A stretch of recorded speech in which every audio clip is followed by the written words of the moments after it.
President Ramaphosa says this is basically a wake-up call. Why is this a wake-up call? Okay, you ask me. Don't worry. I'll tell you why this is a wake-up call. So the United States of America, they decided that they're going to cut uh, its financial aid. And there were a lot of talks, a lot of things that were happening. So now we know. We know, as a matter of fact, because that money has ended, jobs have been lost. We know. Then Ramaphosa says that is a wake-up call. A wake-up call to what? And what are you going to do about it? You probably asked that question. In an article that I'm reading here, written by Innocent Shankarimengu Times Life, released on the 26th of March, he says it's a wake-up call. Ramaphosa on the US funding cut.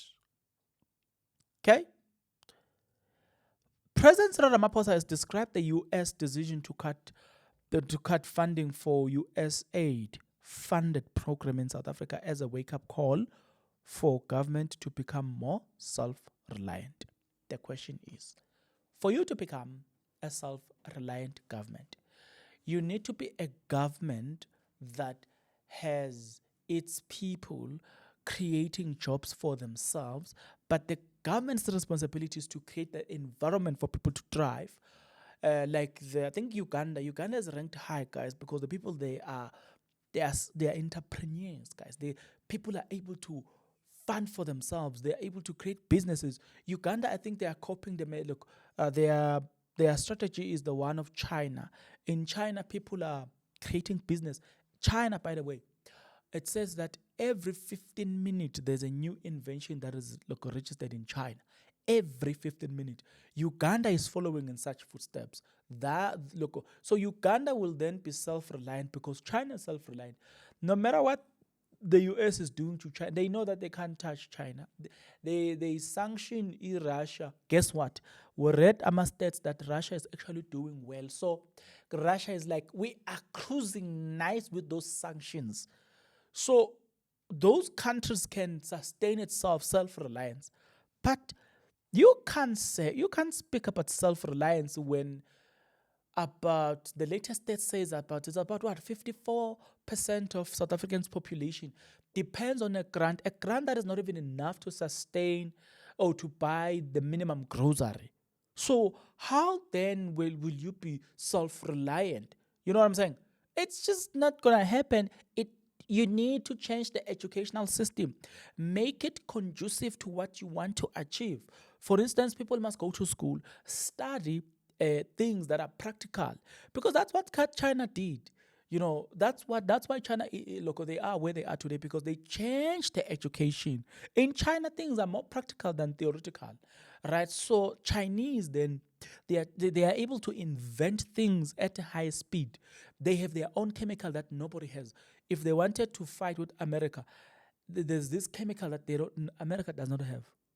They say that that chemical can destroy half of the American population in less than 30 minutes or so. Self-invented. Those countries are self-reliant. They've got their own cars. South Africa, we've got Haval or the GW brand. It's their own thing. They keep inventing things, man. Those countries can talk about self-reliant, not South Africa. Not South Africa. So it's just one of those nice things to say, self-reliant, self-reliant, self-reliant. But in practicality, that is far. Forget about it. It's not going to happen. But don't forget about this. If you are not yet subscribed, what are you waiting for? Come on, good people. Because to subscribe, it is free. To like the video, it is free. To comment in the comment section below, it is free of charge. To click the notification bell, it is free of charge. To share this video, it is free of charge. To watch this video until the end, it is free of charge. Also, good people, come on, to watch the ads, it's free of charge, and that's how you financially contribute to this YouTube channel. Speaking about financially contribution to the channel, you can become a member of this YouTube channel from as little as 20 Rand a month. You can also use the super thanks button. In case you don't want to do that, guys, there is a way where you can use my media company banking details to donate to the channel. And you know what I'm saying? will bring you more, and also guys want to buy more equipment. So the power is in your hands.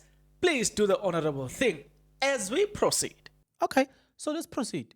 Speaking on the sidelines of the Democratic Nursing Organization SA Ninth National Congress on Tuesday, Ramaphosa emphasized the need for SA to rely on its own resources. He said, I quote, it's an entire within their own rights, their money. In many ways, it's a wake up call on our part as South Africa that we've got to find a way of being self reliant, of relying on our own resources. And that is what our people expect, even within our fiscal constraints and challenges. I don't understand, but it's fine. He then continues to say, this is a matter where we are discussing our sovereignty is important and should also mean we find a way all the time and look and took after the welfare of South Africa with our own resources. Yeah, you could say take care of South Africa with your own resources. It's a nice speech, I'm telling you. It's a nice one to have, but to actually do it, it requires a leadership. If you don't have leadership, this remains one of those nice speeches, self-reliant country, a country that can defend itself. Guys, let's start with the education. We often say this jokingly to say, if education is the key, who locked the door? That's usually the discussion. But we're not there for today. Where we are, we're talking about this. The education system in South Africa, it must speak to two things. Number one, it must speak to the condition in South Africa. When I say the condition, I mean the unemployment rates. Through the education system, you must seek to address the unemployment rate. So then you must look at what are the practical ways that we can change the educational system to speak to this so that this gets to be changed. And we address the poverty through the education. We address the inequality through education. If you want to change the country, you can just by changing education, you can address a lot of things. Number two, you can speak to the future of the country by addressing the education. And by saying so, I mean, this is what China did. China were colonized, by the way. But what they did, the leadership of China decided that no, let's learn from our colonizers. Let's learn as much as we can. By the time we get our independence, we then build a better China. So what I'm saying is, it took them time as they were learning from their colonizers. But once they decided to stand up and fight for their freedom and get the liberation, then look at what they did. They built a better China. What South Africa does, it produces students that will go out there search for job instead of going out there and create jobs. Like China, like what is doing. Like in China, they're inventing things. And also, once you are done with that, because that's another problem, you then have to look at all the government department and say, we should make it easier for people to invent things, for people to come up with their own creation and register such things and get funding, because that's what also China mastered. In China, it's easy to register your own IP, intellectual property. It's also not that difficult to get funding in China. Those countries can speak about self-reliance, not us. Forget. You're not there. You're not there. Don't start such a conversation. You're not there yet. You are far. You can't rely. You may have all the mineral resources. South Africa, by the way, is ranked high in terms of mineral resources. Look at what is happening in DRC Congo. Those guys have got those guys have got the best mineral resources on earth. The best. Then look at what is happening. They are disrupting that country. But the point I'm driving home is the idea of self-reliance that Ramaphosa is speaking about, it's not realistic, guys. Let's not lie to ourselves. There are you need to look two things as I close. One, the education system. It's got to be changed. Like, guys, do you know that in a year in South Africa, universities accept around 250,000 local people, or produce, I'm not sure, accept or produce. I think it's produce. I'm not sure. I think universities in this country combined, every year they produce around 250,000 graduates. But out of the 250,000 graduates, only is it 50,000 or less that gets employed. How are you going to have a self-reliant economy if just 200,000 people goes unemployed the moment they are done with education? Then 50,000 of those, then they get a job. How are you going to create a self-reliant country? Two, even right now, if you have a business idea, a brilliant business idea, you go and knock in these government offices where you're supposed to get funding, and let's see what is going to happen. You're not going to get that funding. We all know that. You're not going to get that funding. Why? Because the people who are there, they themselves are not even business-minded. That to begin with, the government institutions does not speak to what the government promotes and say independent.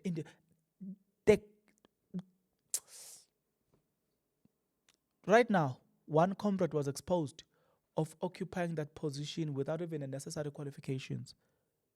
But you want to you want to be part and parcel of the NYP. I almost said NYPD, but I think it's NYP. Something like that. This thing, man, you can't have a country that is self-reliant as of yet. Forget. We will need a political will for us to have a country that we can consider it self-reliant. We will need a political will.